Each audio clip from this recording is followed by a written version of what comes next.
Episode 42। अब तक हमने देखा सब लोग मिलकर डिसाइड करते हैं कि वो सब वीडियोस बनाकर निशा की मॉम को भेजेंगे, जिससे उन्हें इस पर यकीन हो जाए कि अदिति की शादी राज से नहीं हुई है। जिस पर सहमति होने के बाद सब लोग मिलकर शॉपिंग के लिए जाते हैं, जहां वो सब प्रेम और देव के लिए शॉपिंग करते हैं। जिसके बाद बिल पे करके जाने लगते हैं, तभी वहां पर राज आ जाता है। अब आगे राज अदिति की तरफ आते हुए, अदिति रुको। सब लोग उसकी आवाज सुनकर एक पल को वहीं रुक जाते हैं। वहीं एक तरफ राज उनकी तरफ आने लगता है, तो दूसरी तरफ राज को यहाँ देखकर प्रेम का गुस्सा चेहरे से लाल होने लगता है। प्रेम अदिति को अपनी तरफ खींचते हुए, उससे फिर कभी मिल लेना, अभी हमें चलना चाहिए। अदिति, प्रेम तुम और देव चलो, मैं और निशा रात से मिलकर आते हैं। प्रेम नहीं, तुम मेरे साथ जाओगी। अदिति, प्रेम समझो ना, अगर उसने तुम्हें देख लिया और पहचान लिया तो प्रॉब्लम हो जाएगी। प्रेम, अगर तुम मेरे साथ नहीं चल रही तो मैं यही रहूँगा और मुझे उसके देखने या ना देखने से कोई फर्क नहीं पड़ता। अदिति, प्रेम यार प्लीज समझो ना। प्रेम अदिति की बात पर कोई ध्यान नहीं देता और वहीं खड़ा रहता है। वहीं राज भी वहां आ जाता है। राज ने अदिति और प्रेम के हाथों पर बिल्कुल भी ध्यान नहीं दिया और ना ही उसने प्रेम की तरफ देखा। उसकी नज़र तो शुरू से लेकर अब तक सिर्फ और सिर्फ अदिति पर थी। वह अदिति के पास आता है और उसे हक करने लगता है, लेकिन इसका एहसास होते ही राज अदिति को हक करने वाला है। प्रेम ने अदिति को अपनी तरफ खींच लिया, जिससे अदिति का बैलेंस बिगड़ गया और वह सीधा प्रेम के सीने से जा टकराई और उसके दोनों हाथ इस वक्त प्रेम के सीने पर थे। वहीं प्रेम ने जब अदिति के हाथ अपने सीने पर महसूस किए तो उसके दिल की धड़कन अचानक से बहुत तेज हो गई और वह एकटक अदिति को देखने लगा। वहीं दूसरी तरफ प्रेम की अदिति को अचानक से खींच लेने से एक पल को राज को कुछ पता न चला। उसका बैलेंस बिगड़ गया, जिससे वह गिरते गिरते बचा। जिसके बाद उसने गुस्से में प्रेम को घूरते हुए कहा, राज तुम पागल हो क्या? तुम्हारी वजह से मुझे बहुत चोट आ सकती थी और तुम्हारी हिम्मत कैसे हुई अदिति को ऐसे खींचने की? राज की बात सुनकर प्रेम ने अदिति को अपने और करीब खड़े किया और फिर राज को अपनी आईब्रोज सिकोड़ते हुए देखा। वो इस वक्त उससे कहना चाहता था कि इसकी हिम्मत कैसे हुई उसकी बीवी को ऐसे गले लगाने की कोशिश करने की, लेकिन वह अब ऐसा नहीं कर सकता था। इसलिए उसने अपने गुस्से को थोड़ा काबू में किया। जिसके बाद उसने राज की तरफ घूरते हुए कहा, प्रेम ये तो तुम्हें सोचना चाहिए था, किसी को भी उसकी परमिशन के बिना हक करने से पहले क्या तुमने अदिति से पूछा कि वो तुम्हें हक करना भी चाहती है या नहीं? राज प्रेम को घूरते हुए, लिशन मैं अदिति का दोस्त हूँ, समझा? तुम्हारी तरह कोई सड़क चाप नहीं। मुझे अदिति को हक करने से पहले उससे पूछने की जरूरत नहीं है। प्रेम गुस्से में, कौन सड़क छाप है और कौन नहीं, ये तो हर कोई बता सकता है हरकतों से, इसलिए सबके सामने खुद को प्रूफ करने की जरूरत नहीं है। प्रेम की बात सुनकर राज को बहुत गुस्सा आ रहा था। वह ऐसे सबके सामने और अदिति के सामने किसी से झगड़ा नहीं करना चाहता था, लेकिन उसे प्रेम की बातों से बेहद गुस्सा आ रहा था और खासकर प्रेम को अदिति के इतना पास खड़ा देखकर अब उसका खून खोल रहा था। राज लिसन, मुझे तुम पर अपना टाइम वेस्ट करने की कोई ज़रूरत नहीं है, समझा? तो प्रेम राज की बात बीच में काटते हैं, तो फिर निकलो यहाँ से। राज अपनी दोनों मुठ्ठियाँ कसकर बंद करते हुए, तुम निकलो समझे यहाँ से, और वैसे भी मैं तुमसे नहीं अपनी दोस्त से बात करूँ तो तुम्हारे यहाँ कोई काम नहीं है, तो निकलो अभी के अभी यहाँ से। वैसे भी तुम हो कौन? प्रेम अदिति को अपने और करीब खींचते हुए, मैं अदिति का बॉयफ्रेंड हूँ। प्रेम की बात सुनकर वहाँ हर कोई शौक था किसी को भी प्रेम के ऐसे जवाब की उम्मीद नहीं थी। अदिति प्रेम को अभी शॉक्ड होकर घूरे ही जा रही थी।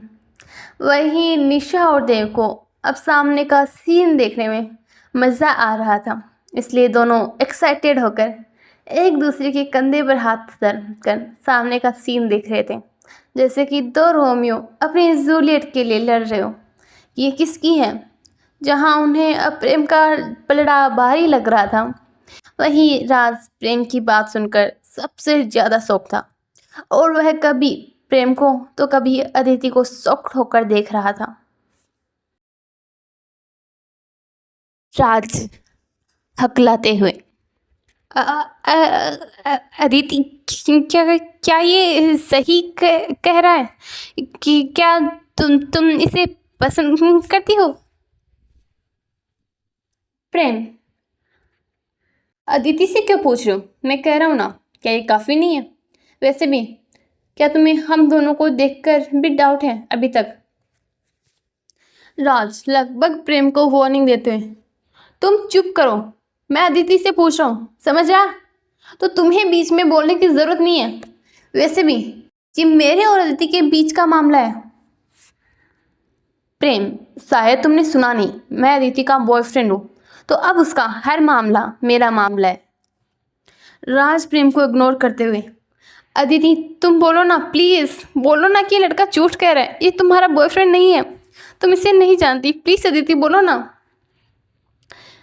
अदिति एक नज़र प्रेम की तरफ देखती है, जो उसे सच बोलने को कहता है, तो वहीं दूसरी नज़र राज को देखती है, जिसकी आंखों में नमी देखी जा सकती थी। वह उम्मीद भरी नज़रों से अदिति को देख रहा था, माना कह रहा हो, प्लीज़ अदिति बोलो कि ये झूठ है, वरना मैं जिंदा नहीं रह पाऊंगा। प्लीज़ एक पल के लिए उसकी आंखों में देखने के बाद अदिति की भी आंखें नम हो गई, जिसके बाद उसने हिम्मत करते हुए कहा, हे डियर लिसनर्स, आपको क्या लगता है क्या होने वाला है हमारी इस कहानी में आगे? जानने के लिए बने रहिए मेरे साथ इस कहानी में। तो चलिए मिलते हैं फिर अगले पार्ट में, तब तक के लिए बाय बाय।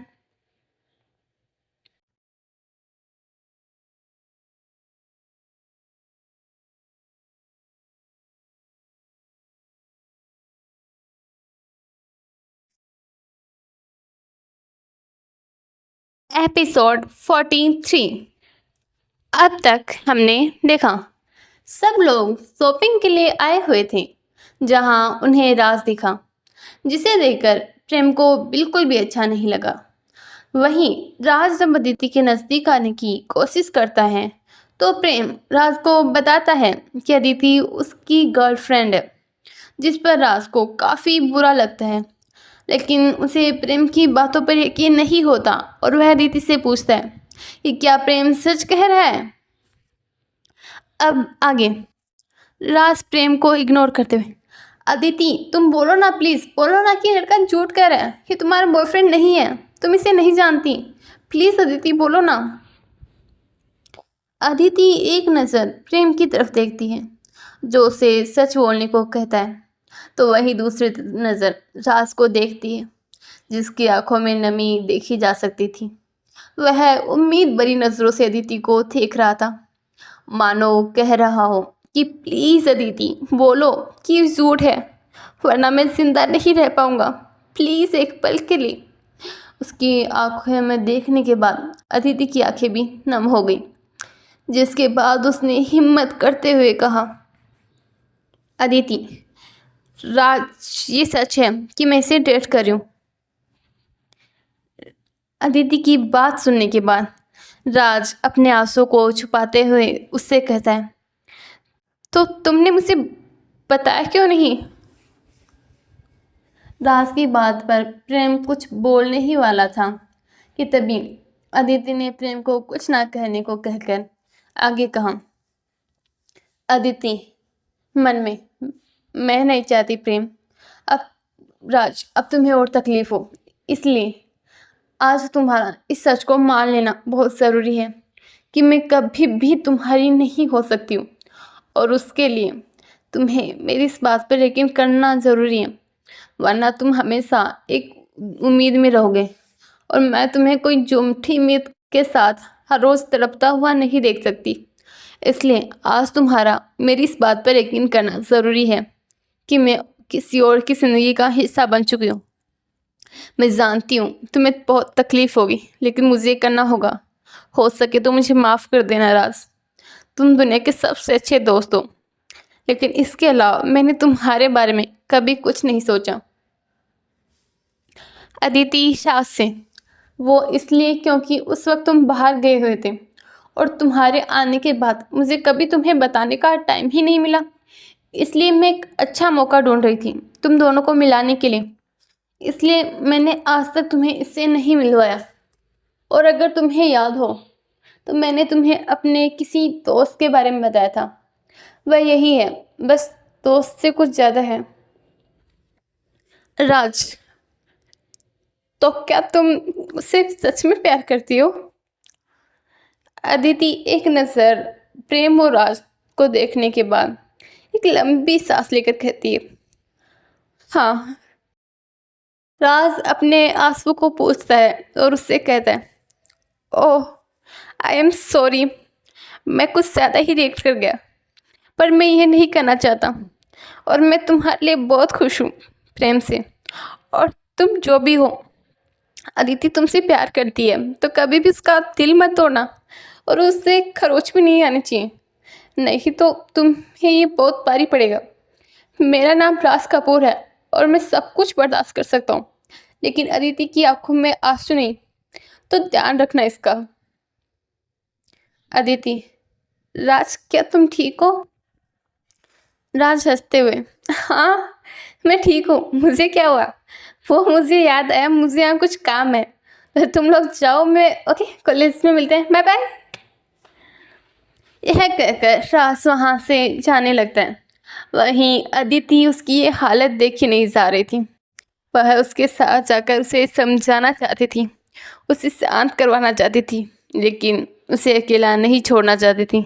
लेकिन इससे पहले कि अदिति उसके पीछे जाती, प्रेम ने उसे वही रोक लिया। प्रेम, अदिति उसे जाने दो, कुछ टाइम लगेगा, अकेले रहेगा तो खुद को समझा पाएगा। अगर तुम उसके पास जाओगी तो वो कमज़ोर पड़ जाएगा। अदिति, लेकिन प्रेम, फिक्र मत करो, वह खुद को संभाल सकता है। वैसे भी तुम्हारे सामने कमज़ोर नहीं पड़ना चाहता, देखा नहीं तुमने? अदिति, मैं समझ गई, थैंक्स। प्रेम, चले? अदिति, प्रेम, अदिति, निशा और देव के साथ घर चले जाते हैं। पूरे रास्ते वो चारों चुप थे। वहीं दूसरी तरफ राज वहाँ से सीधा उस मॉल की छत पर जाता है और रोने लगता है। वह काफ़ी देर तक वहाँ बैठकर रोता रहता है, जिसके बाद वह वहाँ से उठकर एक बार में जाकर वाइन पीने लगता है। वहीं जब विवेक कपूर को पता चलता है कि राज जिस मीटिंग के लिए गया था वह वहाँ पहुँचा ही नहीं, तो वह उसे कॉल करता है। लेकिन जब काफ़ी कॉल करने पर भी राज कॉल नहीं उठाता, तो वह राज की लोकेशन निकलवाता है। तो राज की लोकेशन एक बार की देख उसे राज को लेकर फिक्र होने लगती है, क्योंकि उसे पता था राज कभी भी शराब नहीं पीता। ऐसे में बार में जाना उसे कुछ गलत लगा, तो वह अपनी सभी मीटिंग कैंसिल कर राज के पास जाने लगता है। दूसरी तरफ अदिति ने रास्ते भर किसी से बात नहीं की और घर आकर भी वह शांत होकर सोफे पर बैठे रही। निशा उससे बात करती है, लेकिन वह उसका कोई जवाब नहीं देती। निशा, अदिति चलो फोटो बनाते हैं ना तुम्हारी और प्रेम की। अदिति, निशा आज नहीं, प्लीज़ कल, अभी मैं ठीक थक गई हूँ तो मैं रूम में जा रही हूँ, मुझे नींद आ रही है।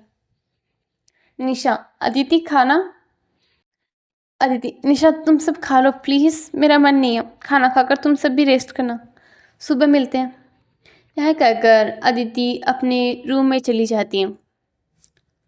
प्रेम, तुम दोनों फिक्र मत करो और खाना खाकर रेस्ट कर लो, मैं थोड़ी देर में उसे समझाकर खाना खिला दूंगा। निशा, वो नहीं मानेगी जीजू, उसे लगता है कि उसकी वजह से राज हर्ट हुआ है, इसलिए वो ऐसा कर रही है। प्रेम, फिक्र मत करो, मुझ पर यकीन रखो और खाना खाकर रेस्ट करो। मैं सब ठीक कर दूंगा, यकीन है ना मुझ पर? निशा, हाँ, अदिति के मामले में आप पर पूरा यकीन है और अब मैं भी बेफिक्र हूँ। प्रेम, थैंक्स।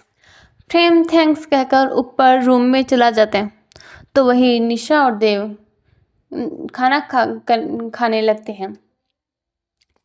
हे डियर लिसनर्स, कैसा लगा आपको आज का पार्ट? जरूर बताएगा। और आपको क्या लगता है क्या होने वाला आगे? क्या राज बताएगा विवेक को सब कुछ? क्या प्रेम कर पाएगा दीदी का मोह ठीक? जानने के लिए बने रहे मेरे साथ इस कहानी में। तो चलिए जल्द मिलते हैं अगले पार्ट में। तब तक के लिए बाय बाय।